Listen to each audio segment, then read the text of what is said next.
code d'entrée, c'est 6h25 précises. Et vous, nos téléspectateurs précieux, venez à nous en ce matin de mardi et nous les transformerons en une journée exceptionnelle, car une journée qui se veut agréable commence forcément par le matin. Et le matin, il faut inscrire le bonheur en notre compagnie, bien sûr. N'est-ce pas, Alix? Bonjour à tous. Merci de nous rejoindre sur RTI 1. Et lorsque vous entrez, donc, vous avez droit à un beau programme qui vous est proposé. Nous sommes mardi aujourd'hui. On aura les différentes constantes de cette émission. Donc, on va commencer avec la couleur du temps. Ce sera dans quelques instants. Ensuite, vous aurez le premier point de l'actualité. Tout doucement, on ira encore avec du sport. Ce seront des séances de respiration à vous proposer. Et oui, quand on fait le sport, il faut réguler aussi sa respiration. Cela nous permet de mieux parler, de mieux nous exprimer et surtout de mieux vivre. On aura aussi la revue de presse. Il sera en notre compagnie, Renaud Kivin Kobia, qui va quand même nous permettre de feuilleter les pages de l'actualité de chez nous.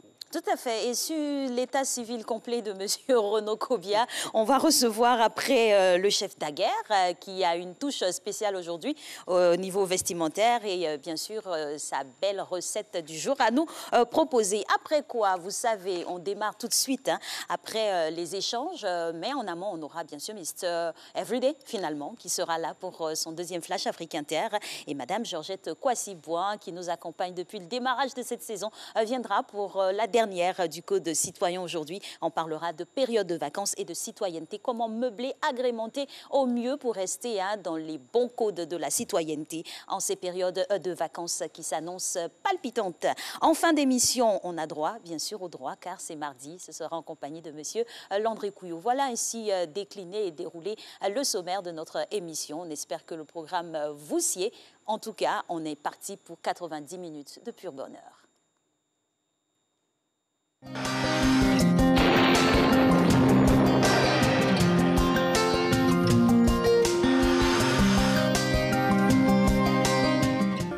Bonjour à tous. Au cours de la matinée, le temps sera généralement nuageux sur le littoral et du sud forestier avec des pluies faibles sur le sud-ouest du pays. Un temps nuageux sera également observé au centre et à l'ouest du pays. Les autres régions du pays seront progressivement ensoleillées.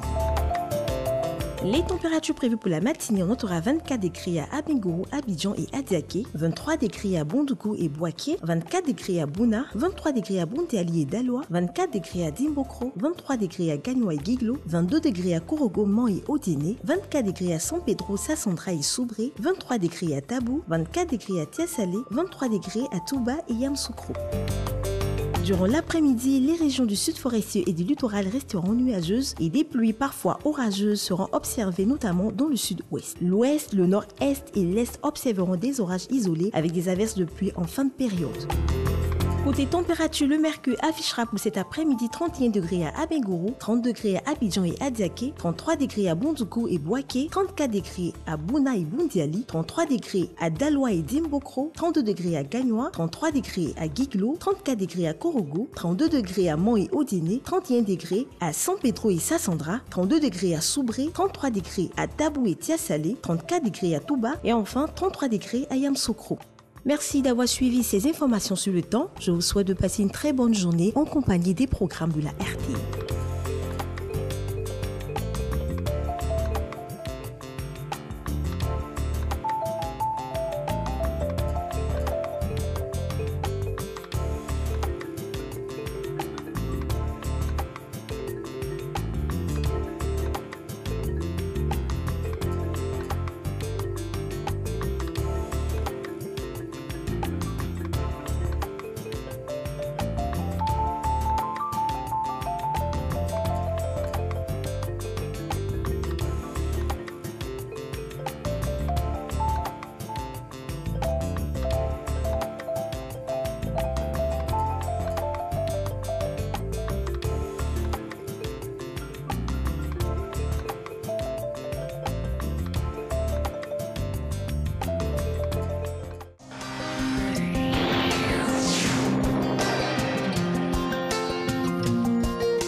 bonjour à tous. Il est 6h30 et c'est l'heure de vous informer au cœur de la matinale.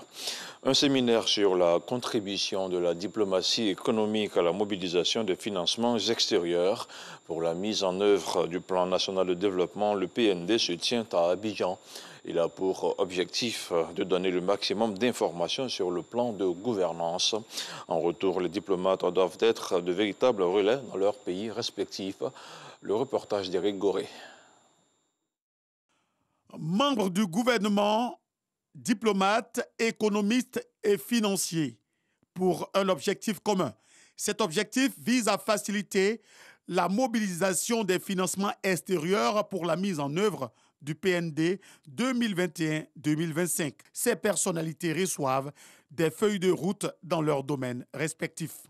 Aujourd'hui, le monde est devenu concurrentiel à tout point de vue. Et dans cette concurrence économique que se livrent les États, la promotion est un axe majeur dans la stratégie que nous engageons pour atteindre nos objectifs de développement.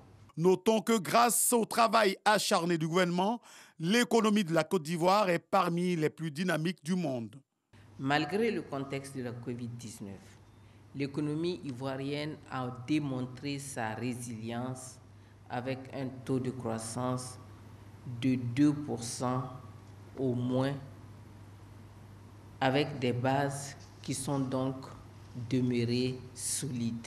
Les partenaires au développement réaffirment leur engagement à accompagner la Côte d'Ivoire dans cette stratégie globale de développement. Je voudrais confirmer l'engagement du groupe des partenaires au développement à accompagner l'organisation du prochain groupe consultatif pour le financement 2021-2025 si les modalités de sa préparation sont partagées dans les meilleurs délais. La ministre d'État, ministre des Affaires étrangères, salue cette implication des partenaires au développement et des diplomates, un apport considérable. La prise en compte de la diplomatie économique au nom des priorités du gouvernement à l'issue du séminaire gouvernemental d'avril dernier et la participation, pour la toute première fois, du secteur privé sont une source de motivation supplémentaire pour le ministère d'État dans son engagement à mener à bien ce projet de mobilisation des financements extérieurs. Les résultats déjà enregistrés par nos ambassades et consulats en la matière traduisent leur capacité à relever ce défi. Le cadrage macroéconomique et budgétaire du PND 2021-2025 est de 59 000 milliards de francs CFA, dont 15 000 milliards pour le secteur public et plus de 40 000 milliards pour le secteur privé. En vue d'améliorer les conditions de vie et de travail des agents des douanes ivoiriennes, une opération immobilière vient d'être lancée à leur attention. À Yamoussoukro, la mutuelle générale des douanes permettra à une centaine de soldats de l'économie ivoirienne de bénéficier d'un lot. Retour sur le lancement de l'opération avec Abou Sanogo. L'attente aura été de courte durée pour les souscripteurs de l'opération immobilière de la mutuelle des douanes de Côte d'Ivoire sur cette parcelle de plus de 14 hectares à Yamoussoukro. Le conseil d'administration a pu disposer de 3 titres fonciers et aménager 294 lots viabilisés avec ACD. Dernière ligne droite, la remise de terrain pour la construction de la future cité des douanes. Ce projet, nous l'avons ensemble validé en assemblée générale. Et il est aujourd'hui une réalité. C'est la première opération immobilière initiée par la mutuelle. Et grâce à vous, elle a été couronnée de succès. 203 mutualistes sont les heureux élus de ce premier coup d'essai en matière de vente de terrain pour les soldats de l'économie ivoirienne. Ils ont reçu une copie de l'acte de vente et les procédures de délivrance du certificat de mutation et de la propriété foncière sont déjà engagées. Le rêve est devenu réalité. Nous sommes très heureux d'être parmi les acquéreurs de ce beau site. C'est un bon projet, un projet d'avenir. Nous sommes satisfaits. Des projets ont été annoncés, mais ça a avorté. Aujourd'hui, c'est un rêve qui se réalise. Je suis vraiment satisfait, entièrement satisfait. Cette opération-là, pour moi, c'est une réussite. Ici, à 10 km du centre-ville, le conseil d'administration parvenu à disposer de 3 titres fonciers remet les lots aux souscripteurs. Pour cette opération immobilière de la future cité des douanes à Yamoussoukro, 203 mutualistes sont entrés en possession de leur lot. On se retrouve à 7 h pour la deuxième tranche d'information au cœur de la matinale. Tout à fait, ce sera avec beaucoup de plaisir, toujours en votre compagnie. Merci, Abdoulaye Koné. Merci. Merci beaucoup et très bon début de mardi. À vous aussi, sur RTI 1, mesdames et messieurs. Allez, du sport maintenant, des séances de respiration. C'est avec coach Diabaté.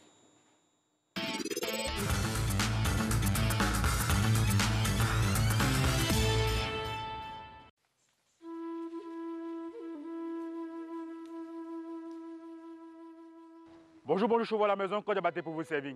Aujourd'hui, c'est mardi. Et qui dit mardi, pas de fitness. OK? Aujourd'hui, séance de respiration. Séparer les jambes, écart large épaule. Et on regarde droit devant. Dégagez bien les épaules. Et respirez normalement. Respiration normale.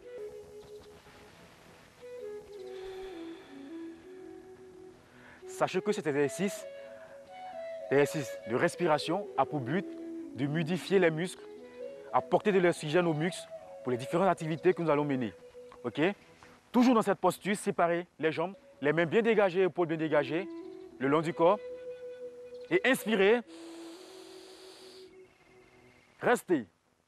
1, 2, 3, 4, 5, 6, 7 et 8. Souffle doucement.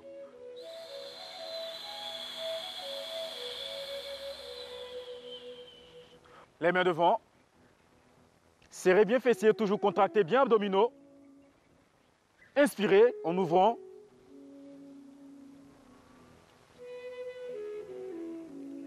Soufflez, revenez.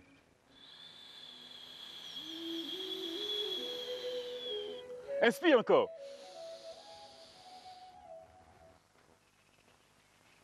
Souffle, reviens.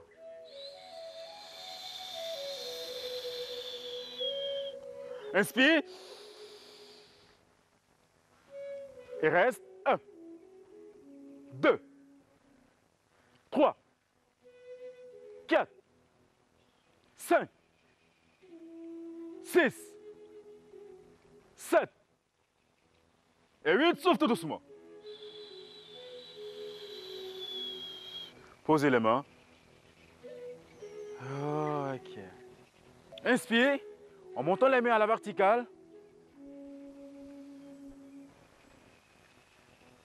Soufflez en redescendant, en fléchissant genoux. Remontez. En redescend, en soufflant. Inspire, monte. Souffle. Inspire. Souffle. Inspire. Grandis sur la pointe des pieds. Et reste. 1, 2, 3, 4, 5, 6, 7 et 8. Reviens tout doucement. En soufflant. Allez, descends, fléchis. Encore. OK. Et remonte tout doucement. Rassemble les jambes. Tout dos. Tout dos. Tout dos. Et grandis sur la pointe des pieds. Tout en regardant droit devant. En inspirant. Et reste. 1, 2, 3, 4, 5, 6, 7 et 8. Reviens tout doucement en soufflant.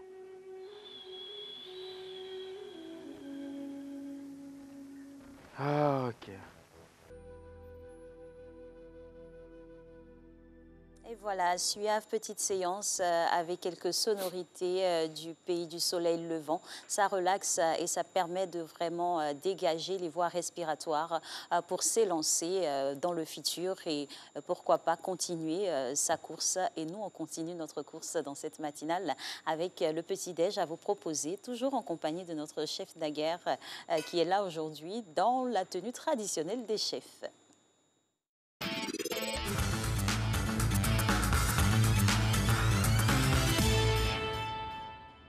Et ce sera un petit déj bien arrosé que vous allez avoir donc avec chef Daguerre. Au menu aujourd'hui, millefeuille au moza et coulis de basilic. Bonjour chef Daguerre. Bonjour Thierry. Bonjour Alix. Bonjour chef. Vous allez bien? Ça va super. Comme toujours.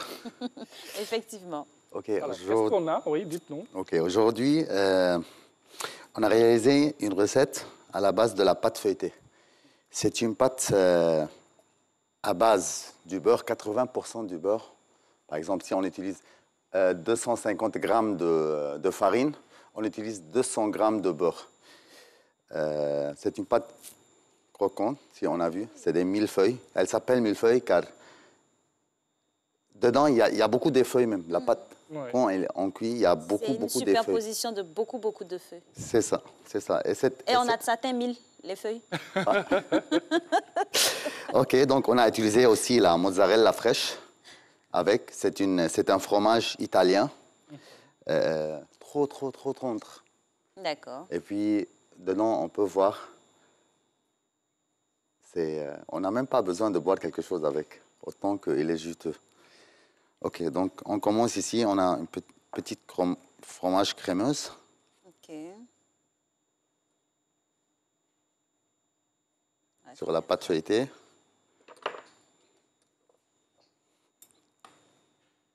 Les légumes, aubergines, tomates.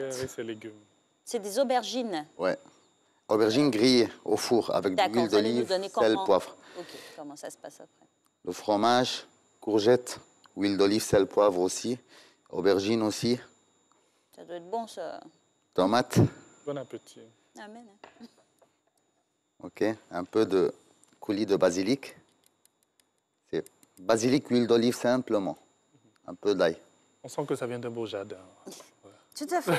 Un jardin qui a été savamment, passionnément arrosé et qui a éclos avec beaucoup de soleil. Oui, voilà. C'est clair. Okay. Il faut se faire arroser, c'est bien. Ça se sent. Tout à fait. Il faut se faire arroser? Oui, aussi.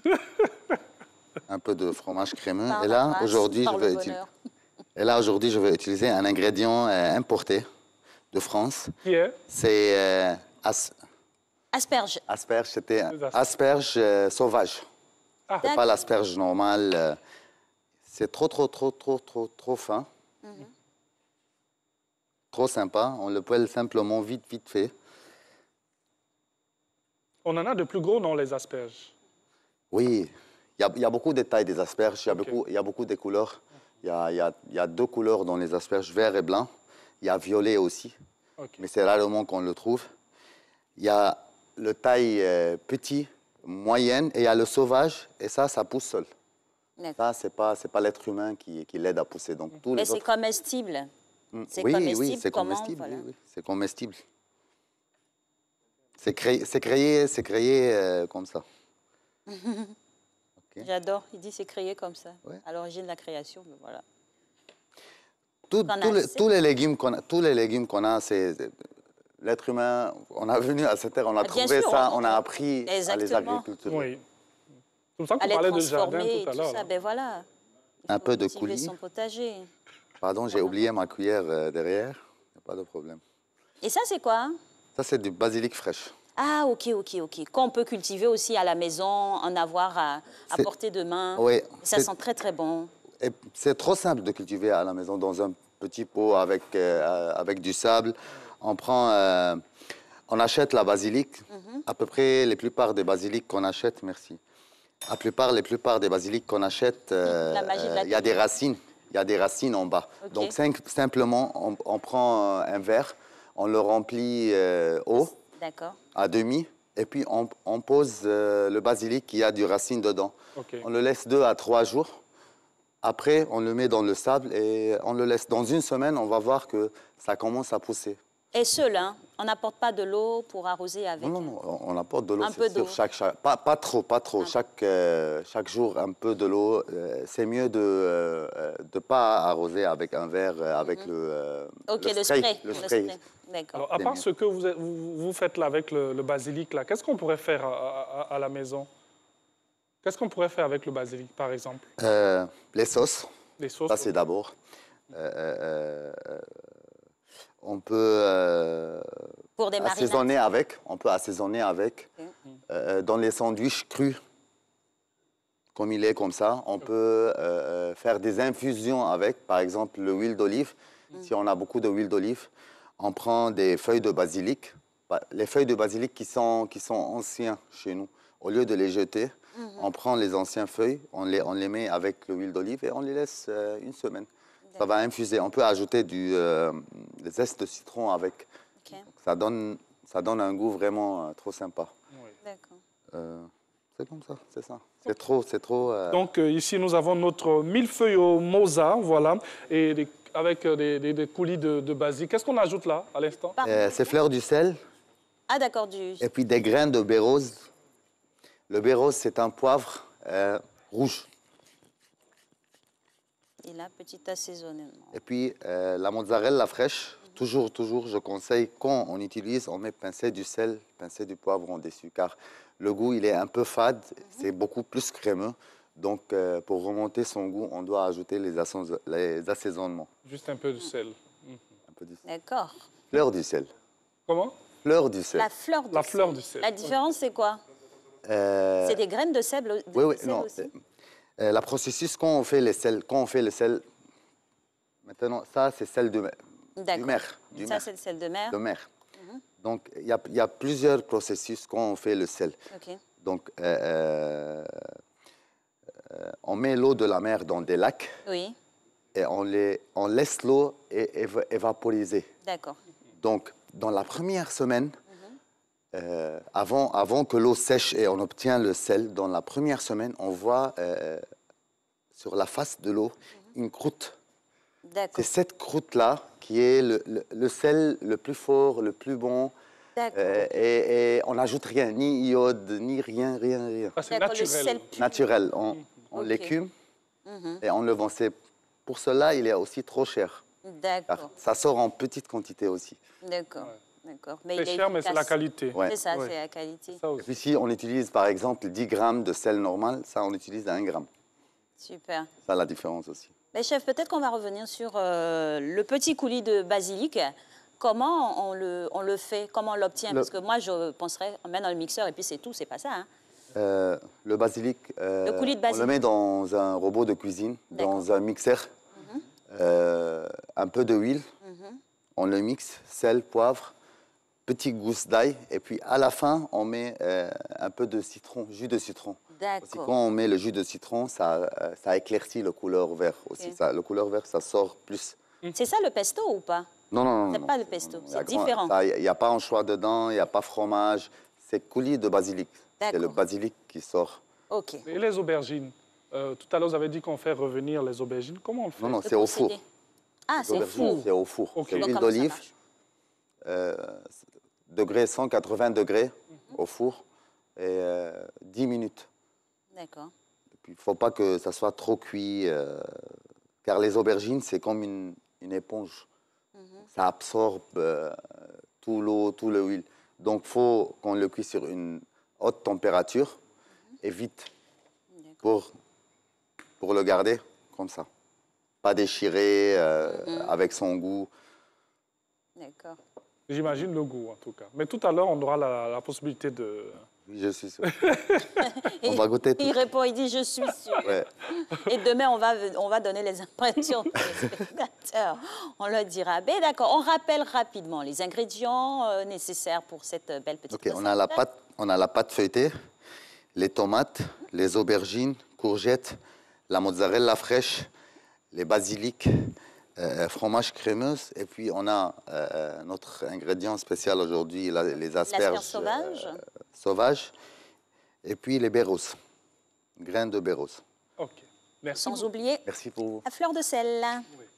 Tout à fait. Merci beaucoup. Pris dans la croûte. Alors, merci chef Daguerre déjà pour ce beau petit voyage culinaire. Donc, on va vous retrouver beaucoup de plaisir un autre moment pour terminer cette semaine. Excellente journée à vous. Vous sécurisez ça bien tout à l'heure. On est ensemble. Nous sommes le mardi 29 juin 2021. Et bien, aujourd'hui, pour les noms calendaires, nous célébrons les Pauls. Voilà, tous ceux qui se prénomment Paul, c'est votre jour aujourd'hui. Et pour les prénoms africains, direction le Mali, Alix. Tout à fait. Le Wassolo, le Maliba qui nous reçoit aujourd'hui pour nous inspirer. En fille, vous avez Nia, c'est le nom qu'on donne à la deuxième fille d'une famille. Et le garçon, c'est Taha, qui veut dire fleur d'acacia. Voilà, ce gros arbre qu'on a généralement ici en région subsaharienne qui donne aussi de l'ombre. Voilà, le proverbe pour vous ce matin. Si tu supportes la fumée, tu te réchaufferas avec la braise. Voilà, donc à chacun de décliner selon sa situation et son inspiration du jour pour en sortir, en tout cas, de la positivité, parce que c'est cela que l'on voulait vous insuffler au travers de ces proverbes que nous partageons avec vous. Et donc, avec vous aussi, oui. On partage encore plein de choses. Et une autre information avant de partir, sinon pour la méditation, rendez-vous à 18h pour les résultats. Alors, info présélection Wozo Vacances 2021, l'équipe de production de Wozo Vacances informe tous les groupes inscrits pour la présélection de la ville de Beaunois, dont les codes ont été confirmés et bien sont priés de se présenter le lundi 5 juillet 2021 au club municipal d'Adjamé pour leur présélection. On va revenir sur ces informations. Tout à fait. Et pour l'heure, nous invitons à tous nous apprêter pour recevoir maintenant M. Renaud Kobia. C'est la revue de presse.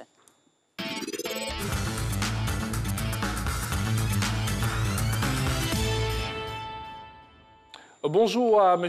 Erdekar. Comment ça va? Bonjour Joël, bonjour Alex, ça va super bien. Alors, on commence cette revue de presse avec cette actualité. C'est aujourd'hui que démarrent les épreuves orales du baccalauréat général. Oui, ils vont se tenir jusqu'au vendredi 2 juillet 2021. Il faut savoir qu'hier, les élèves qui composent pour le bac artistique ont démarré leurs oraux et les épreuves écrites sont prévues dans toutes les séries du bac du 5 au 9 juillet 2021. Et cette année, c'est 1 384 899 candidats qui vont se lancer à la quête du précieux sésame qui va leur ouvrir les portes des études supérieures. Et nous leur souhaitons bonne chance. Et ce deuxième titre, l'armée organise des manœuvres militaires dans le département de Boaké. Oui, ces manœuvres qui seront organisées par le 1er bataillon du génie militaire de la ville auront lieu d'aujourd'hui à demain sur l'axe Boaké-Diabo. Selon le préfet de la région de Gbeke, ces opérations vont consister en des séances de tir.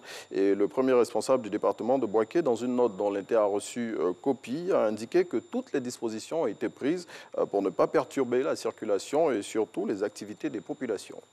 Parlons à présent de bonne gouvernance et de lutte contre la corruption. Eh bien, le président de la République passe à la vitesse supérieure. C'est ce qu'indique le Patriote, selon lequel le chef de l'État reprend la chicotte contre les mauvais gestionnaires des entreprises publiques. À en croire le confrère, le numéro 1 ivoirien a décidé de pratiquer la tolérance zéro contre les fossoyeurs de l'économie nationale. Il indique que le ton a été donné avec les 4 directeurs d'entreprises publiques qui ont été récemment révoqués. Et cet autre titre, une affaire qui secoue le ministère des Eaux et Forêts. Il s'agit de celle relative à la disparition de conteneurs de bois de veine d'une valeur de 700 millions de francs CFA dans la ville de San Pedro, et c'était en 2019.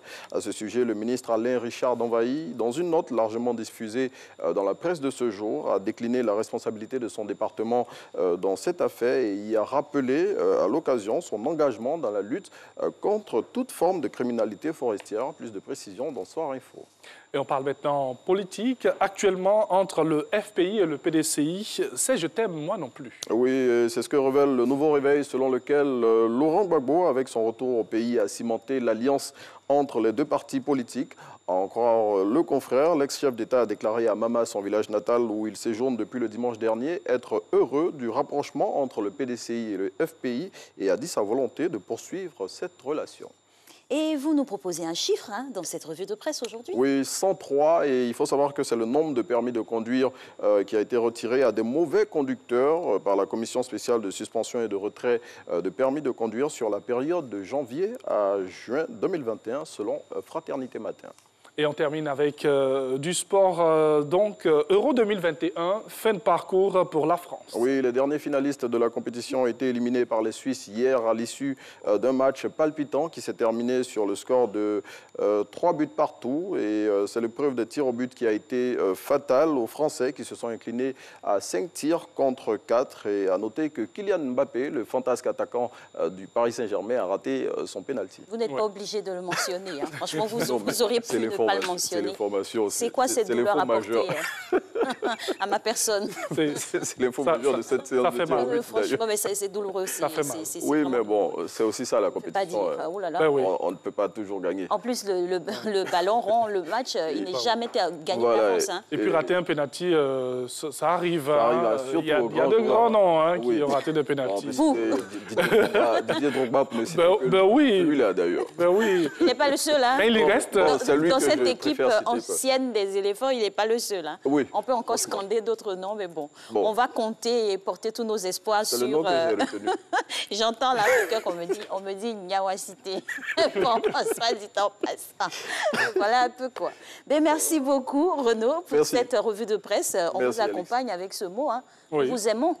Oh là là, je vous adore aussi. Voilà. Franchement. Oui. Je repars avec des ondes positives ce matin. Oui. Bon, merci. À demain. Quelle subtilité, quel brin d'esprit. Oui. On adore. Merci beaucoup. Et puis on se dit à demain pour cette troisième revue de presse de la semaine. Bien évidemment. Oui. Voilà. Et avec Renaud, il faut le dire, les costumes, les vestes vont se reposer. Et moi aussi. Alors, franchement, pendant 3 mois au moins. Oui, je pense que, madame, enfin, bref. Oui, ce sera la cravate, quoi. Oui, la cravate, surtout la cravate rouge. Hein. J'en ai plusieurs, donc quand je porte, on pense que c'est la même. Il y en a plusieurs. Hein. Mais pourquoi la précision? Ah, mon cher. L'éternel est votre berger. Je ne manquerai de rien. Alors, on aura Mr. Everyday. Wow, on reviendra pour la suite de cette émission.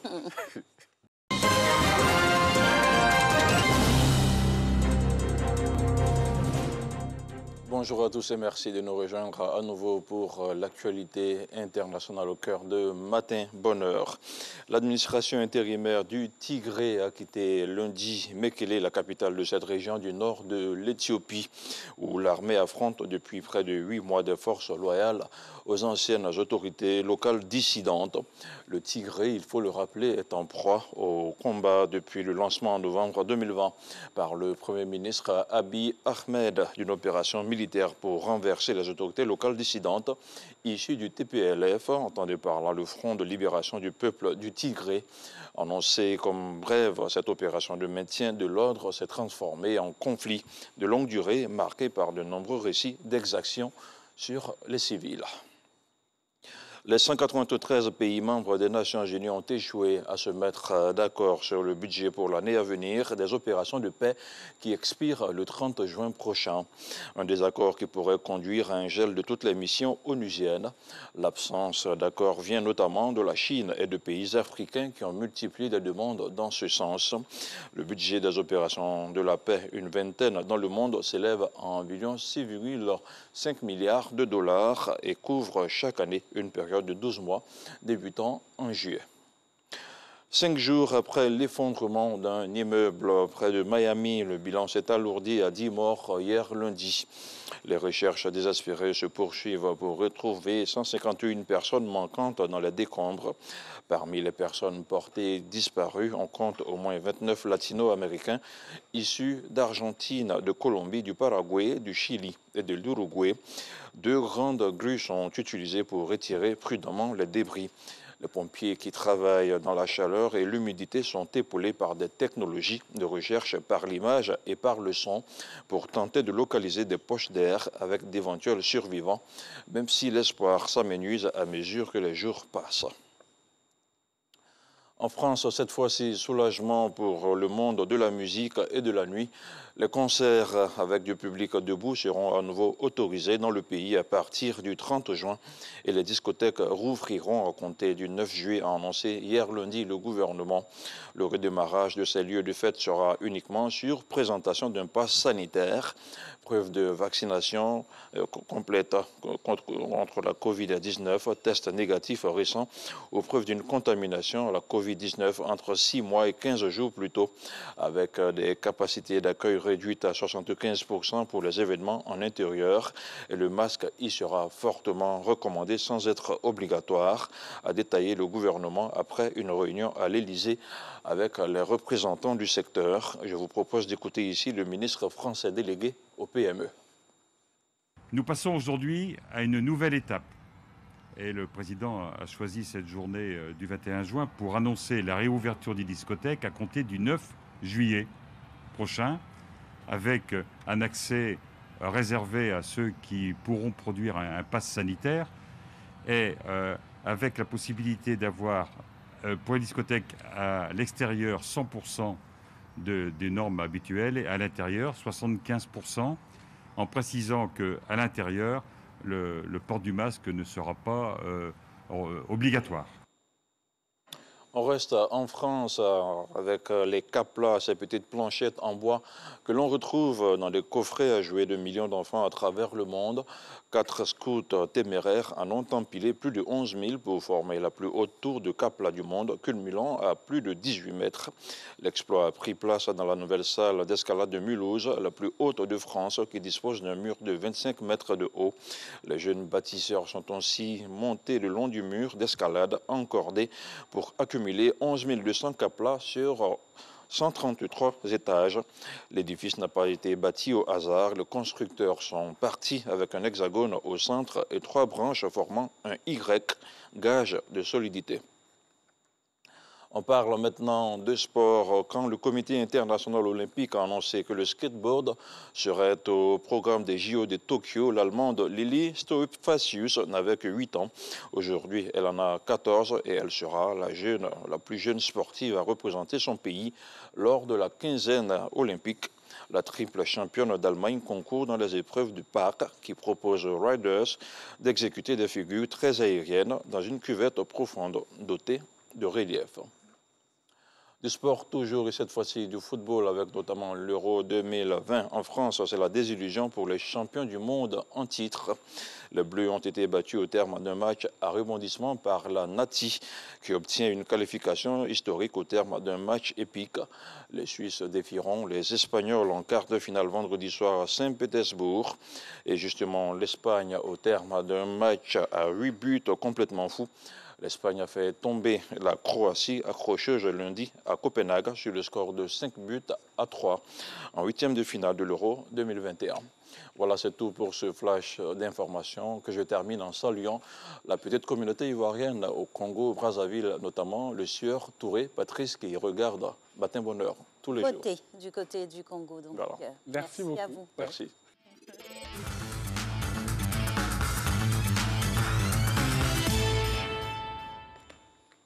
Et oui, en famille, on sait partager au mieux les moments que nous avons ensemble. Et donc encore aujourd'hui avec Madame Georgette Kouassi-Bouin, qui fait partie maintenant de la grande famille de la matinale. Pour cette dernière, elle nous parlera du civisme aujourd'hui encore et surtout de la période de vacances.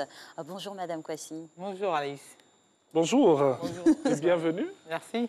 Allons-y, on commence. Ben oui, on commence. Ouais, déjà. Vous allez faire.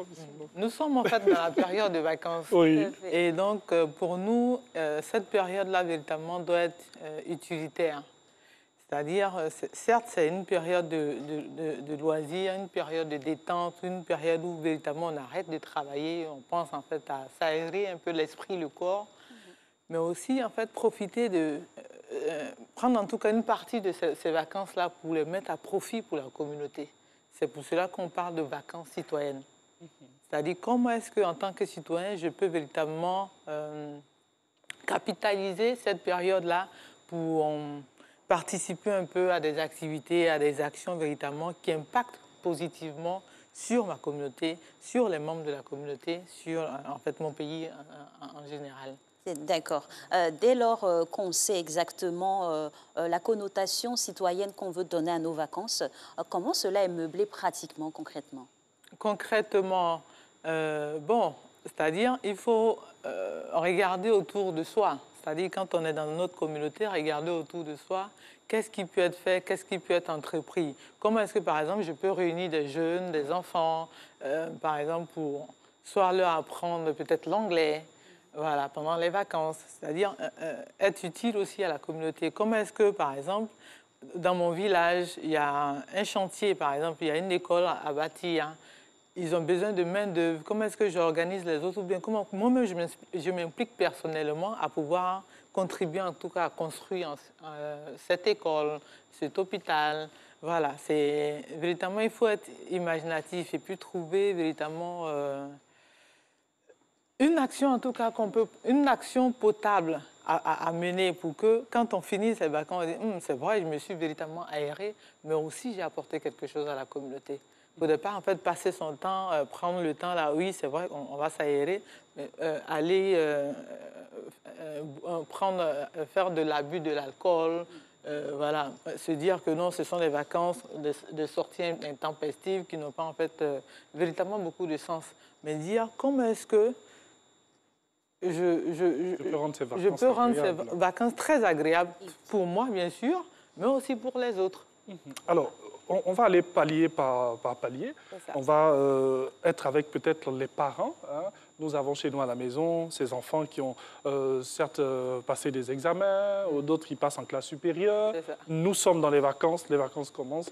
Comment, en tant que parent, je peux permettre à mon enfant de passer des vacances agréables, utiles aussi, et puis, voilà, et citoyennes, surtout citoyennes, parce que c'est de ça que nous parlons aujourd'hui. Bien sûr. Bon, c'est-à-dire essayer de voir avec l'enfant qu'est-ce qu'il veut faire d'abord, parce qu'en fait, ça permet aussi à l'enfant de pouvoir s'aérer. Et puis, trouver peut-être quelque chose d'utile à faire, en plus en fait, du fait qu'il va aller jouer, tout ça. C'est-à-dire peut-être trouver dans les jeux qu'il va faire une opportunité d'apprendre quelque chose. Voilà, une opportunité d'apprendre quelque chose. Moi, je donne par exemple mon exemple. En début de vacances, rapidement, je les ai fait partir. Je dis, bon, tout le monde au village, 2 semaines. Il dit, mais maman, qu'est-ce qu'on va apprendre? Je dis, non, vous allez apprendre un peu la langue. Parce que là, c'est bon, parce que bon, ici, vous ne parlez pas. Allez au moins vous imprégner, voir le village, comprendre un peu comment ça... Voilà. Donc, je pense que j'ai un bon retour, parce que bon, elles apprennent quelque chose là-bas. Je me dis aussi, ce serait bon, utile, par exemple, profiter de cette période de vacances pour apprendre l'anglais, mais vraiment de manière ludique. Voilà, c'est-à-dire c'est dans le jeu, voilà, il ne faudrait pas que ce soit en termes de classe, voilà, tout ça, ce soit académique. Concernant même les jeunes, c'est-à-dire les jeunes, il faut rappeler que l'État ivoirien organisait des camps de vacances où on prenait des jeunes des milieux urbains pour aller en fait en zone rurale, pour s'imprégner un peu des réalités du village, des localités rurales, des zones rurales, et puis de mener des actions là-bas pour que ces jeunes-là comprennent que la vie ne se limite pas à Abidjan, ne se limite pas dans nos grandes agglomérations, mais aussi il faut tenir compte des réalités. Voilà. Cela permet le brassage de cultures, permet de rencontrer de nouveaux amis, de fraterniser, de comprendre que notre pays, en fait, il y a plus de 60 ethnies en fait, en Côte d'Ivoire. En fait, il y a plusieurs choses à découvrir. Plusieurs choses, en fait, plusieurs cultures, voilà. Plusieurs cultures à découvrir. Et donc, c'était ce brassage-là qui était fait. Mais malheureusement, depuis 1984, ces camps de vacances-là ont stoppé. Et bon, on a l'avènement aussi hein, de d'autres formes d'occupation, notamment des ateliers de vacances, ce genre de choses, toujours au titre hein, des stratifications, de comment organiser ces vacances selon les âges, qu'est-ce qu'il faut faire, et peut-être selon la distraction. Quelle est la distraction adéquate selon l'âge? Par exemple, la formation à laquelle il faut s'adonner, le bénévolat dans quel secteur peut-être, et puis aussi, pourquoi pas, l'entrepreneuriat pour pouvoir gagner un peu d'argent sur soi et puis amorcer la rentrée un peu plus sereinement. Bon, en fait, quand on parle de la tranche enfant, c'est-à-dire il faut les occuper sainement. Je sais qu'à l'INSAC, par exemple, il y a une année où en fait, tout le monde a été inscrit à l'INSAC. Ils ont appris en fait, la danse, ils ont appris le chant, ils ont appris la danse classique, les instruments, tout ça. En fait, c'est bon en fait, pour l'enfant d'apprendre en fait, ces différents éléments culturels-là, pour comprendre que la vie ne s'arrête pas seulement aux livres à l'école. Concernant les jeunes, particulièrement les jeunes, c'est des actions volontaires, les actions bénévoles, les actions citoyennes en fait, qu'il faut mener. De quel ordre, justement? Bon, je me dis, par exemple, concernant les jeunes, on peut s'organiser. On peut dire, par exemple, on essaie un peu d'assainir notre environnement. Mais aussi, par exemple, concernant les jeunes, on va... une personne ressource, un adulte, par exemple, qui est en vacances, un entrepreneur, il peut entretenir aussi ces jeunes-là pour leur dire, ah, dans le cadre de l'entrepreneuriat, voilà, voilà comment est-ce que on pratique, en fait, voilà le process, en fait, concernant l'entrepreneuriat. Un médecin peut se mettre à disposition pour dire que, bon, pendant ces vacances-là, dans ce village, il n'y a qu'une sage-femme. Je suis disponible. Quand si vous avez des malades en nombre, je peux venir vous aider. Véritablement. Est-ce que ça ne biaise pas un peu le côté repos qu'il faut aussi apporter au corps pour qu'il soit productif après? Donc, comment vraiment faire la part des choses pour ne pas aussi trop en faire? Oui, en fait, non, j'ai bien précisé qu'il faut qu'on puisse se reposer, il faut qu'on puisse se détendre, bien sûr, mais donner de sa disponibilité. En fait, ce n'est pas dire qu'il faut prendre tout le temps de vacances et puis encore aller travailler, non. Oui. Je me dis, c'est par exemple, les élèves, ils ont 3 mois de vacances. Vous comprenez? Et donc, en fait, pendant cette période-là, certes, il faut s'amuser, parce que souvent même, on est fatigué de s'amuser, parce que là, on ne sait plus quoi faire. Oui. Donc, voilà, essayez véritablement de profiter aussi de cette période-là pour apprendre quelque chose, mais aussi pour donner de soi. Surtout donner de soi en tant que citoyen. Dans ces cas pratiques que nous sommes en train d'évoquer là, il y a aussi la pratique du sport. On peut avoir des activités sportives dans le quartier. Nous sommes d'ethnies différentes, voilà. Nous sommes de religions différentes et tout, mais ces pratiques de sport-là vraiment peuvent nous aider à favoriser en fait ce brassage de culture-là. Je pense que nous, moi j'ai eu même à jouer les petits poteaux, je sais que vous connaissez. Oui, petits poteaux, maracana, voilà. calcio. Voilà, tout ça. Véritablement, c'est des personnes qui ne se connaissent pas du tout. On arrive là, bon, ensemble, on essaie de jouer. Ça crée de l'ambiance dans la cité, ça permet en fait de se connaître, tout ça. Et donc, il faut véritablement faire quelque chose qu'on n'avait pas l'habitude de faire régulièrement, c'est-à-dire s'exercer à quelque chose d'autre, apprendre, même les jeunes filles, apprendre même auprès de la maman comment est-ce qu'on peut faire le repas familial, comment est-ce que, voilà. Même pour les jeunes garçons aussi, hein, à qui on apprend très tôt à cuisiner, à nettoyer la maison. J'en profite pour dire merci à ma mère. Voilà. Elle a bien fait. Elle a très bien fait. Oui, c'est-à-dire profiter de cette période-là en fait, pour emmener les enfants aussi à contribuer à assainir l'environnement familial, c'est-à-dire la maison. Parce que bon, ils n'ont pas le temps, ils courent rapidement, ils vont à l'école, mais pendant cette période de vacances, comment est-ce qu'on aide maman à pouvoir véritablement faire le marché, aller ensemble au marché avec ses enfants pour qu'ils voient un peu comment est-ce qu'on fait le marché. En fait, véritablement, on a une pléiade d'activités qu'on peut mener avec nos enfants pour qu'ils comprennent que la vie ne se résume pas uniquement à l'école, mais aussi la vie, c'est la société, c'est le social, c'est rendre visite, voilà. C'est tous ces éléments-là qui participent aux vacances. Tout à fait. Mais en tant que citoyen, ça nous permet de comprendre un peu le fonctionnement de la société et puis de mieux, en fait, cadrer un peu sa vision, mieux réorienter, en fait, ce qu'on avait pensé préalablement. Et pendant cette période, la maxime « rendre l'utile à l'agréable » aussi doit primer. Et on ne va pas rester en marge, nous, au niveau de la RTI Média, parce que aussi, il y a des activités. Voilà, il y a plein d'activités. Il y a beaucoup d'activités. Il y a des émissions de vacances aussi qui sont initiées pour pouvoir occuper ces jeunes-là.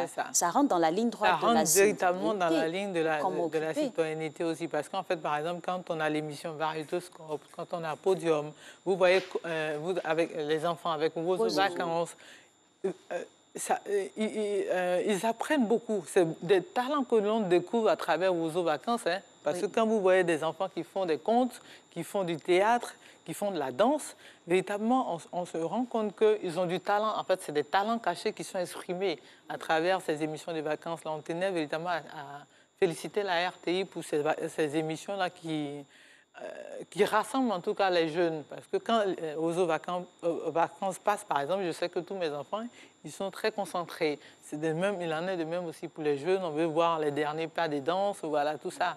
Je pense que c'est très instructif, c'est vraiment éducatif en tout cas. Oui, en tout cas, il y a aussi de grands chorégraphes. Hein. Oui. Comme vous avez parlé de talent tout à l'heure, quand on parle de Varétoscope, il y a de grands chorégraphes qui en sont sortis. Donc voilà, c'est ça aussi la RTI. Merci à la RTI avec les compliments du sponsor. Le sponsor, peut-être du ministère de Mme Georgette Kwasi. Le ministère de la promotion de la jeunesse, de l'insertion professionnelle. Ben voilà, qui viendra sur sûrement une des émissions, parce que c'est aussi ça le prolongement des actions du gouvernement qui sont faites au travers de ces émissions-là. Parlons toujours de ces programmes-là. Comment les parents devraient encadrer pour pouvoir accompagner les enfants, certes dans la distraction, mais aussi dans la discipline? Dans la discipline, bien sûr, parce que je disais tout à l'heure, ce n'est pas l'occasion, les vacances ne sont pas une occasion pour en fait avoir des sorties intempestives et puis bon, aller dans les endroits peu recommandés, parce que en fait, c'est aux parents aussi de regarder cela, parce qu'on ne va pas laisser sa fille ou son fils sous prétexte qu'il est en vacances. Il rentre à n'importe quelle heure de la journée, il va partout, il s'abreuve d'alcool. Ah non, il faut véritablement encadrer aussi ces vacances-là. Certes, on leur donne les moyens de pouvoir véritablement s'épanouir, se distraire, mais on leur dit qu'il y a des limites. Je pense qu'en tant que parent, il faut veiller à cela. Parce qu'en fait, une goutte d'alcool aujourd'hui, au futur, c'est un casier, vous comprenez? Donc il faut qu'on puisse... Très proche. Un futur très proche, en tout cas. Oui. Donc il faut véritablement encadrer en fait nos loisirs. Je pense que les vacances, c'est une opportunité véritablement aussi entre parents de pouvoir échanger, mieux se comprendre, mieux se connaître, en fait se donner du temps en tout cas en tant que parents, enfants, famille, prendre du temps de vacances. Connaître nos goûts. Et tout, organiser aussi ces vacances de concert pour que toute la famille soit... Voilà. Profiter. Voilà. En profiter. Voilà, surtout ça. Vraiment de concert, pour qu'on ait le temps même d'être en famille. Parce que malheureusement, on n'a pas ce temps-là très souvent. Alors, rapidement, avant de terminer avec vous, Mme Georgette Kwasi, c'est vrai qu'on a parlé des parents, on a parlé même de ce qu'il faudrait faire tout au long de ces vacances-là. Et l'école. C'est vrai qu'on a quitté l'école, mais en vacances, est-ce que l'école ne pourrait pas jouer un rôle quelque part L'école n'est pas en vacances. Voilà, pas l'école en vacances. En organisant, par exemple, des activités je pense que l'école le fait. L'école le fait. Oui, les cours de vacances, mais aussi quelques activités ludiques. Oui, il y a des établissements, par exemple, je sais qu'à la maternelle, ils organisent en fait des camps de vacances où ils permettent aux enfants de venir, évidemment de prendre le temps de jouer. Ils prennent soin des enfants pendant cette période-là. Ça, c'est la maternelle. Mais je sais aussi que l'école primaire, l'école secondaire, vers la fin des vacances, organise des cours de renforcement pour permettre en fait à l'enfant qui a pris le temps de s'aérer, de revenir un peu pas à pas vers l'école pour comprendre que la rentrée est pour bientôt. Et donc, je pense que l'école aussi participe à cette période. Et en démarrage de cet échange, on a bien mentionné que nous étions à la dernière de ce code citoyen. Que retenir et quel est le message que vous voulez passer? Je tenais le ministère, par ma voix, le ministère de la promotion de la jeunesse, de l'emploi des jeunes et du service civique, par ma voix, tenait à dire merci à la RTI de nous avoir donné l'opportunité en fait, de parler un peu de civisme, de citoyenneté, de responsabilité, mais aussi en fait, de droits et de devoirs du citoyen. C'est une opportunité pour nous qu'on aura pu saisir. On espère qu'il y aura d'autres opportunités, en tout cas, qui nous seront données de pouvoir parler un peu de citoyenneté. Merci encore pour cette belle ambiance-là que vous avez pu créer. En tout cas, merci à vous. Par nos voix, eh bien, la grande RTI vous dit merci d'avoir contribué à l'éducation. Oui, parce qu'on sait que dans tout ce qu'on a dit, quand même, ça fait tilt dans la tête de certaines personnes. Il faut avoir ce comportement citoyen, il faut avoir des valeurs et il faudrait les inculquer à nos enfants pour avoir des générations futures magnifiques. C'est un plaisir. Partagé. La RTI restera toujours la marque du service public par référence. Nous, on va marquer donc une petite pause à la découverte d'un mets qui se cuisine ici en Côte d'Ivoire. Elle va aimer. C'est la duévan. Oui, elle va aimer sûrement qu'elle cuisine aussi à la maison. J'en utilise. Et juste derrière, on recevra Monsieur Couillot aussi pour sa dernière. Il est 10 heures. Dame Florence, habitante de Blocos, dans la commune de Cocody, est à la tâche. pour le repas de midi de sa famille et ses invités. Pour commencer la sauce, j'ai pris un peu de viande fumée, poisson fumé, et puis un peu d'adjuvant. Un secret purement africain. J'ai assaisonné ma petite sauce pour donner un goût vraiment. J'ajoute mon adjuvant, que voici. J'ajoute mes ingrédients. Il y a le gombo. Il y a la tomate fraîche.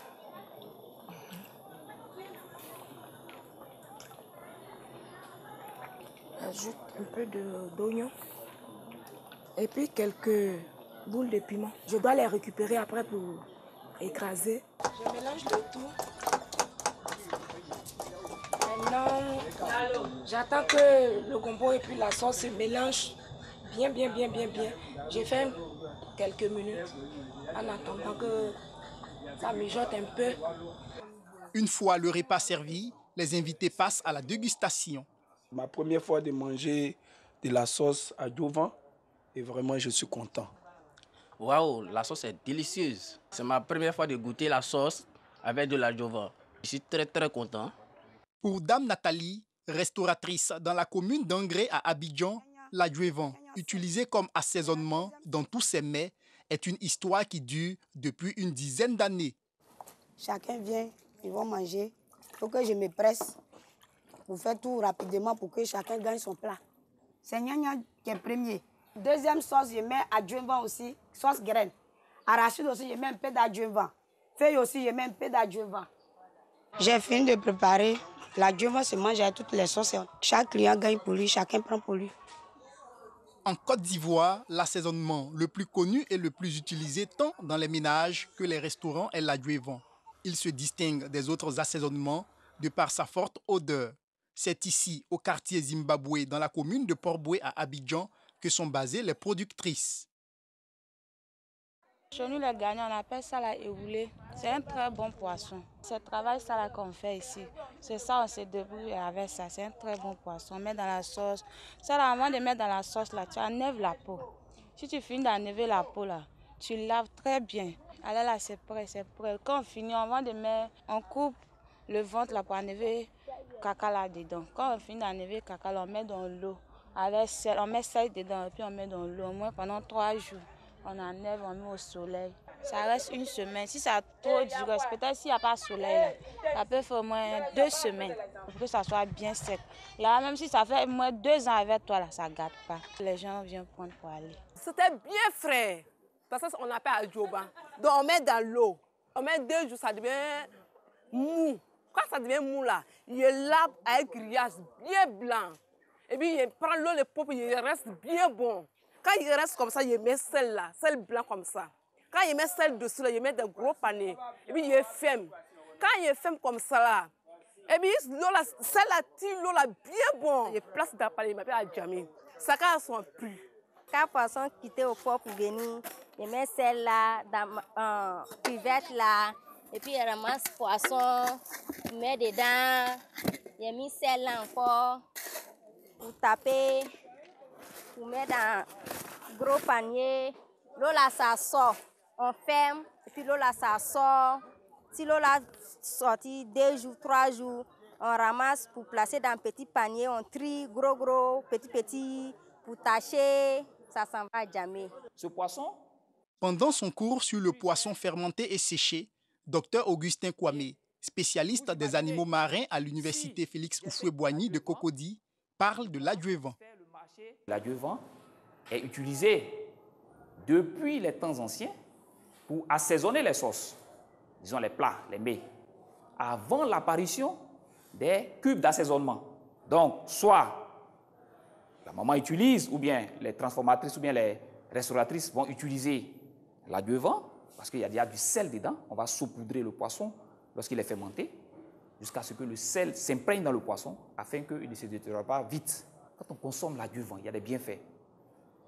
Souvent, on a une idée préconçue. On dit, comme c'est du poisson fermenté, n'oublions pas que la fermentation facilite la digestion. Une fois la transformation terminée, l'assaisonnement ainsi obtenu est acheminé, puis commercialisé en gros sur le marché du Forum dans la commune d'Adjamé, afin d'être à la portée des populations de divers horizons. Il y en a qui quittent Gagnoua, Boaké, Soubré, Bougnan, Marie, tout. Client, il vient, ce qu'il veut là, il prend. S'il veut le colocor, il prend. S'il veut ton, il prend. S'il veut chose, comment appelle, plat aussi. Préparation là, tu prends petit à du fin. Maille, en paix. Même il vient là, tu as payé même là, demi-kilo. Brailler tout. Mais au fait, c'est OK. Il va, il mange aussi. Surtout ton là même là, c'est ça même moi-même, il mange bien même. Parce que ça, c'est doux dans la sauce. Elles sont nombreuses, ces fabricantes et vendeuses d'adjuvants dans les villes et marchés ivoiriens qui ont fait de ce commerce leur principale source de revenus. À travers leur présidente, Déborah Nyéné, les femmes expriment leurs besoins en unité de conservation du poisson. Je peux dire qu'aujourd'hui, si vous partez à Sassandra, si vous partez à San Pedro, si vous partez à Fresco, si vous partez à Grand là-haut, il y a des femmes ivoiriennes aussi qui font l'adjuvant. Ce n'est pas seulement les femmes ghanéennes, mais aujourd'hui, il y a des femmes ivoiriennes qui sont rentrées dans cette activité, qui font de cette activité leur activité principale. Quand nous sommes dans la saison de la grande pêche, on n'a pas de moyens de conservation. C'est pourquoi nous pratiquons le fumage du poisson et puis l'adjuvant. Mais ça ne nous suffit pas. Il faut aujourd'hui nous donner des moyens pour avoir des unités de conservation. Aujourd'hui, il faut aider les femmes à vraiment mener les activités de transformation et de maraîchage. L'adjuvant, en tant qu'assaisonnement, est une équation qui gagne depuis les temps anciens jusqu'à nos jours. En Côte d'Ivoire, ce secret culinaire se transmet de mère en fille, de génération en génération, sans jamais perdre sa valeur grâce à son goût naturel et résistant. Voilà, nous sommes de retour dans Matin Bonheur. Mesdames et messieurs, eh bien, chers téléspectateurs, nous parlons aujourd'hui de l'organisation administrative de la Côte d'Ivoire, les districts autonomes. La Côte d'Ivoire en a désormais 14 et nous allons les décortiquer, bien sûr, avec Maître Landry G. Couillot dans quelques instants.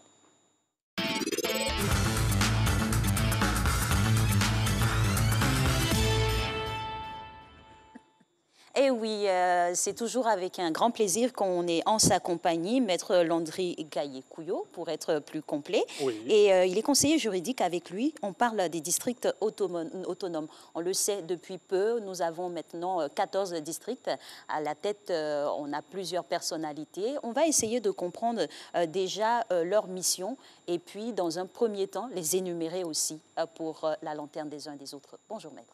Bonjour. Je remarque que vous êtes fort bien assorti. Tout à fait, oui. C'est pure coïncidence. Oui. Non, forcément, vous communiquez depuis autant d'années que vous passez ensemble. Par et télépathie. Que c'est la dernière de la saison. Oui. J'aurais dû me communiquer, j'aurais porté ma cravate rouge.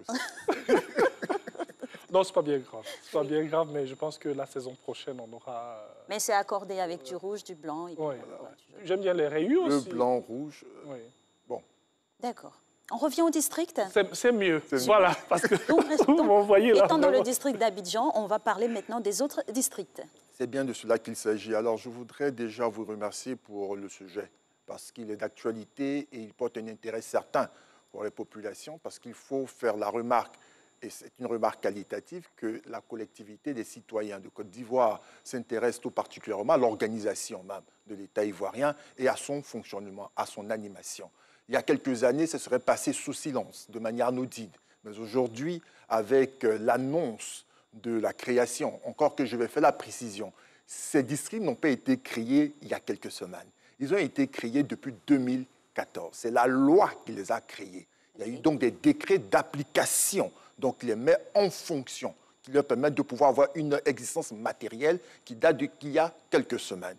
C'est vrai que certains ont été surpris, mais sauf que l'information juridique ne passe pas très bien dans notre pays. Et donc, notre rôle à nous est de dire aux uns aux autres qu'il y a 6-7 ans, les députés ont décidé de pouvoir doter l'État de Côte d'Ivoire d'une nouvelle entité administrative hybride. On va dire pourquoi est-ce qu'elle est hybride, cette entité administrative. Oui. Et quel est le rôle que celle-ci doit pouvoir jouer? Est-elle une administration ou une entité administrative de trop ou de plus?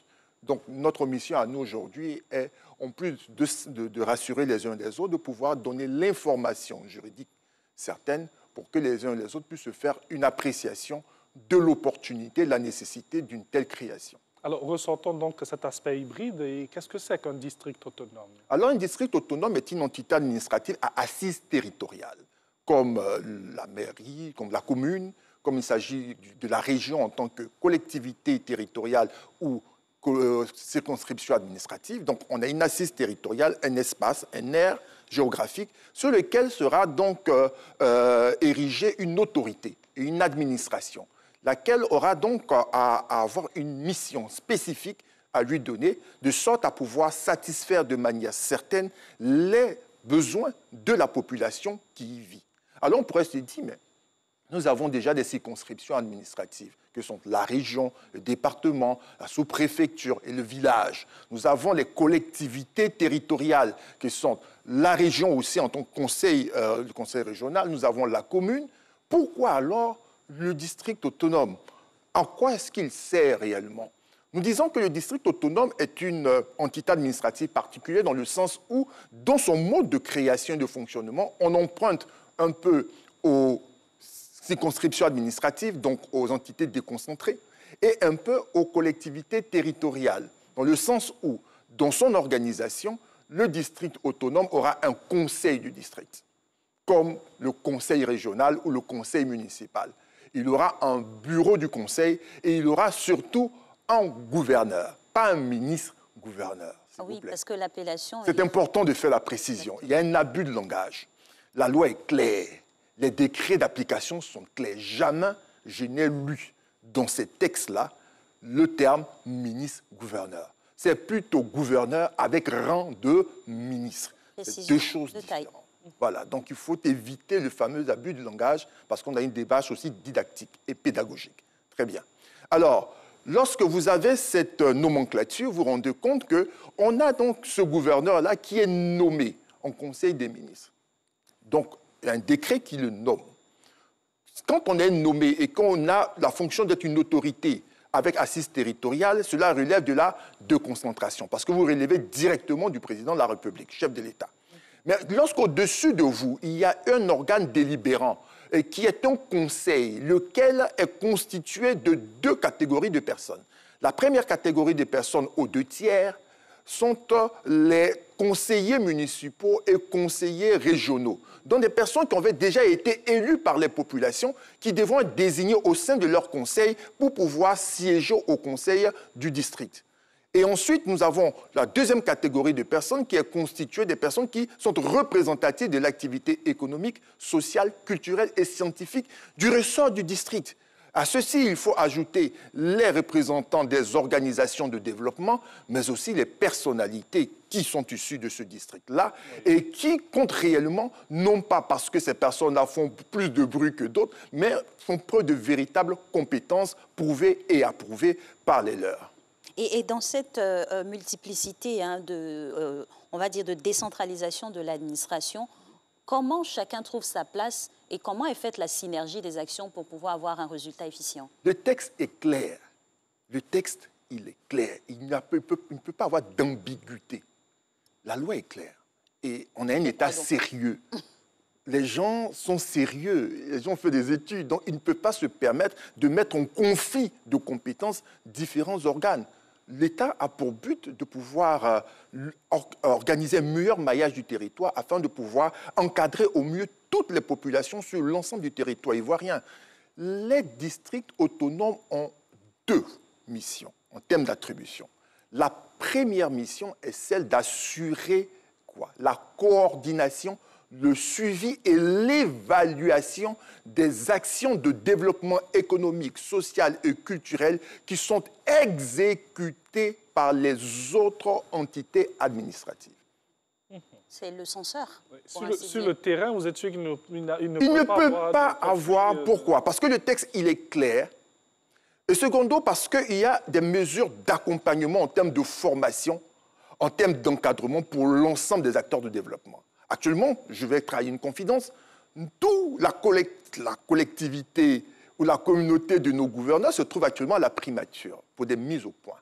Ça veut dire que le travail a déjà commencé pour éviter que les uns et les autres aient le sentiment d'être des super gouverneurs ou des personnes qui viendront empiéter sur le domaine de compétences des autres. Je précise, le décret d'application de la loi 2014-452 relative au mode de création, aux attributions, à l'organisation, au fonctionnement des districts autonomes dit clairement que les districts autonomes ont pour mission d'assurer quoi? La coordination et le suivi et l'évaluation des actions de développement des collectivités territoriales, donc des entités décentralisées et des entités déconcentrées.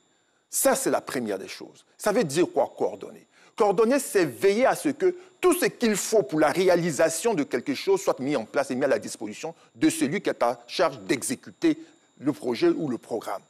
Donc, leur rôle à eux, c'est de pouvoir avoir à superviser, à s'assurer que, par exemple, dans telle commune, il est prévu de pouvoir réaliser des canaux d'évacuation. Est-ce qu'il a eu le budget? Est-ce que ce budget a été utilisé correctement? Est-ce que les normes techniques ont été respectées? C'est cela à coordonner. Et lorsqu'on ne l'a pas, aller plaider pour. C'est de ça qu'il est question. Et une fois qu'on a réuni tous ces éléments-là, on s'assure qu'on a le personnel qualifié, mais aussi on s'assure que dans les délais, ce projet soit réalisé. Pourquoi?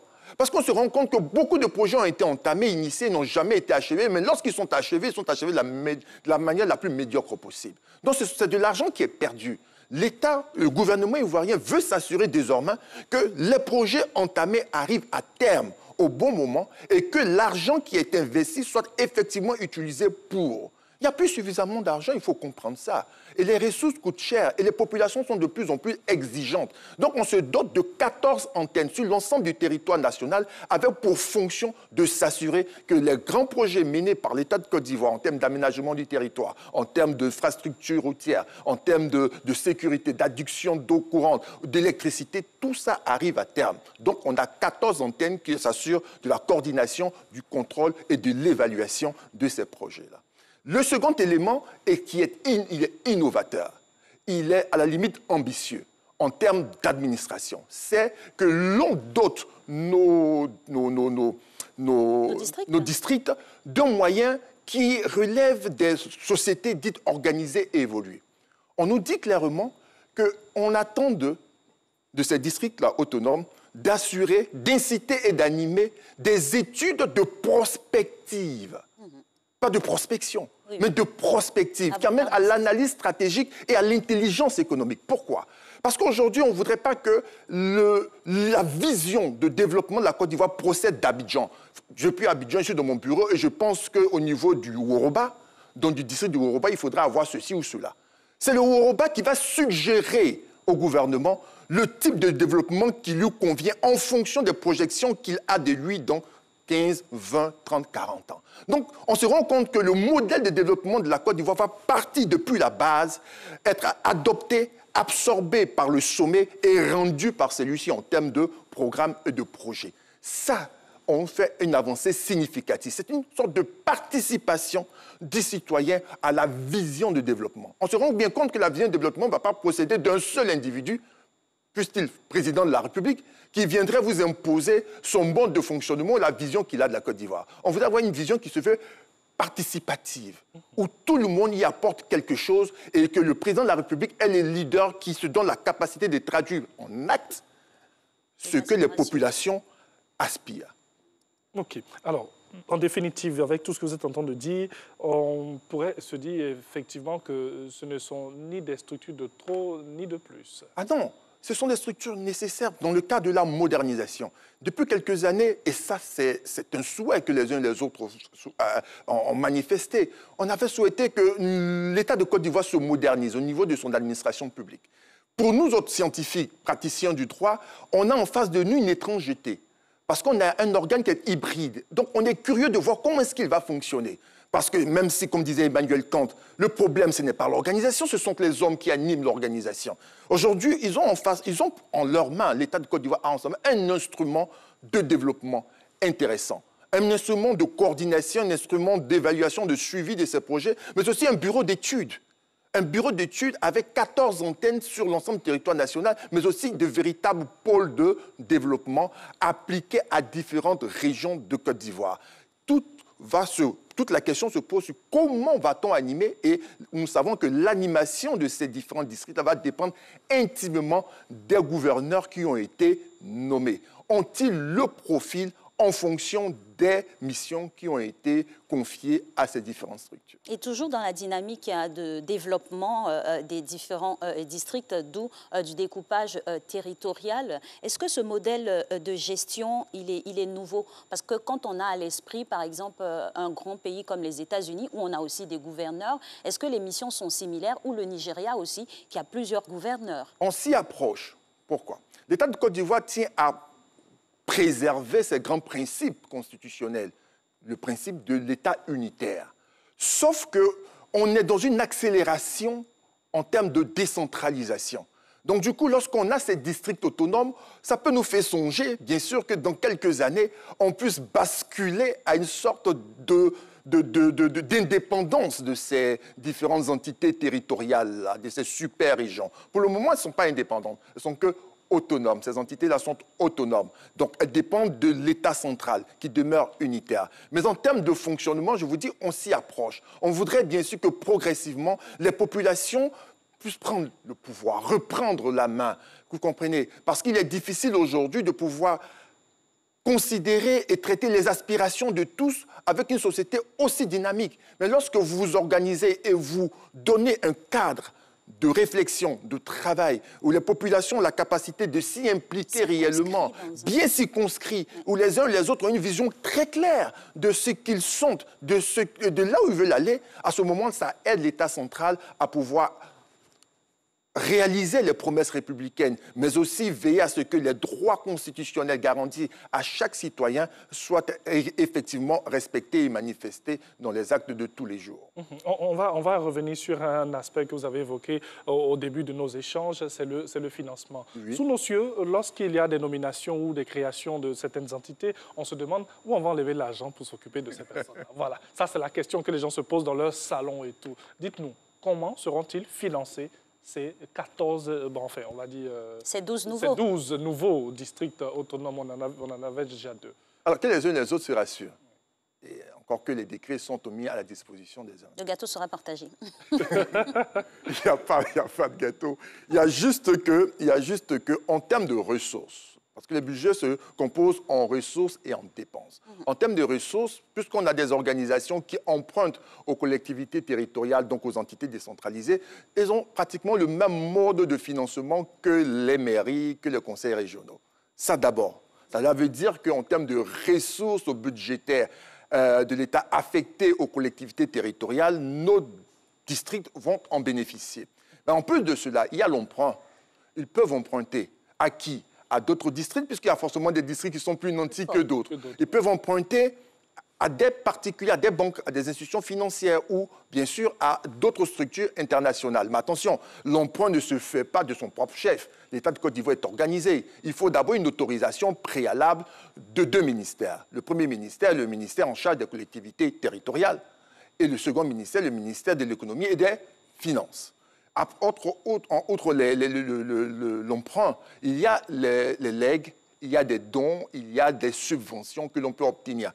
Aujourd'hui, ils ont la possibilité de sceller des partenariats avec des entités ou des structures internationales. D'autres, des villes par exemple, des jumelages, c'est bien ce cas-là, et de pouvoir obtenir de ces structures-là le financement nécessaire pour des projets spécifiques. Alors quelqu'un me dira, mais leurs dépenses là vont consister à quoi?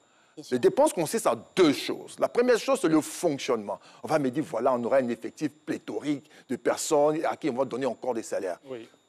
Je peux vous rassurer qu'on a même pour chaque district un nombre précis de l'effectif de l'administration qui doit faire tourner le district. Précis. Donc, on a les emplois, on a la catégorie, on a l'effectif qui est précisé. On a même le budget qui est affecté.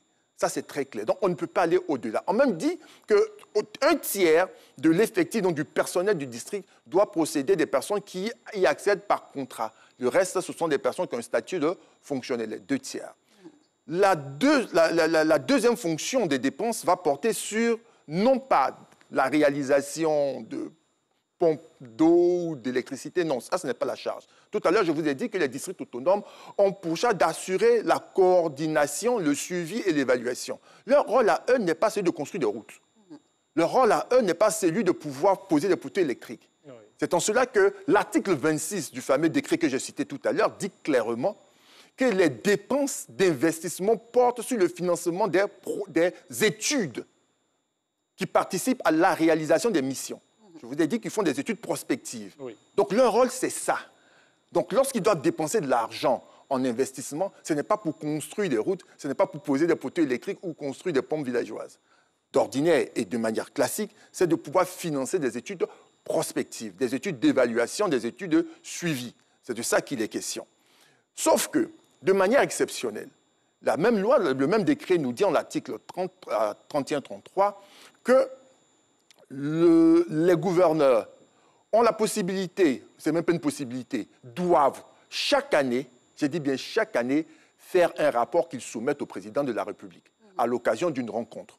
La loi n'a pas précisé le type de rencontre. Nous, on peut donner une appellation. Supposons, au terme on peut parler de la conférence des gouverneurs. Conférence des gouverneurs présidée par le président de la République, qui est assisté par le Premier ministre, et nos gouverneurs passeront avec des documents qui sont les rapports d'activité, qui vont porter sur quoi? Le fonctionnement des districts, mais aussi le niveau d'évolution des projets qui sont en cours. Donc vous vous rendez compte que ce n'est pas chose facile.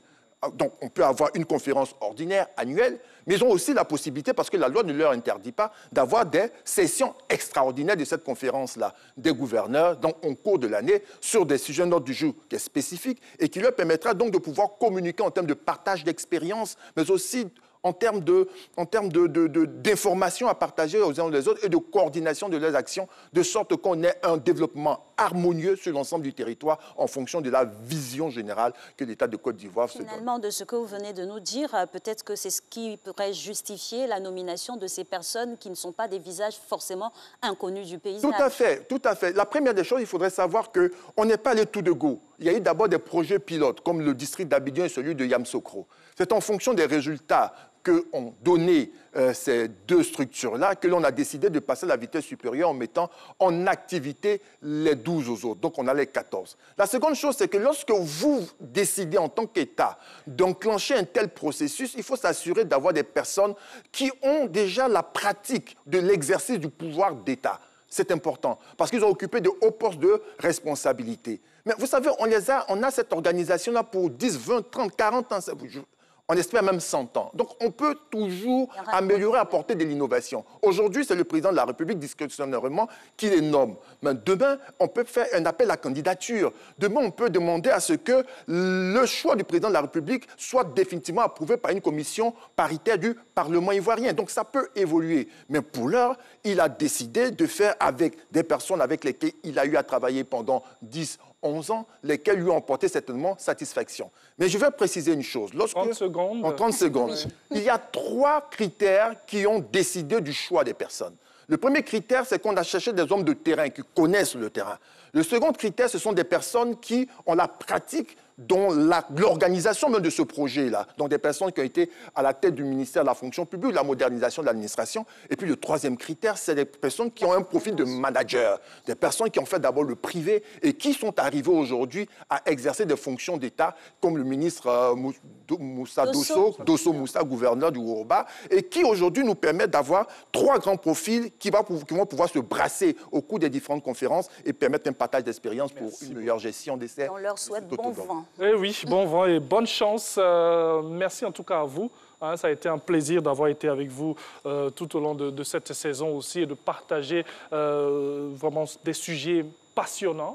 Vous nous avez aussi beaucoup appris. Rapidement, avant de vous laisser, l'équipe de production de Wozo Vacances informe tous les groupes pour la présélection de Beaunois dont les codes ont été confirmés. Ils sont priés de se présenter le lundi 5 juillet au club municipal d'Adjamé pour la présélection. Alix, on a terminé. Oui, on a terminé cette émission. On se reverra demain mercredi pour parler de famille et clôturer bien sûr cette case pour ce mercredi. Bonne journée à vous et puis restez toujours sur RTI1. Merci. C'est parfait.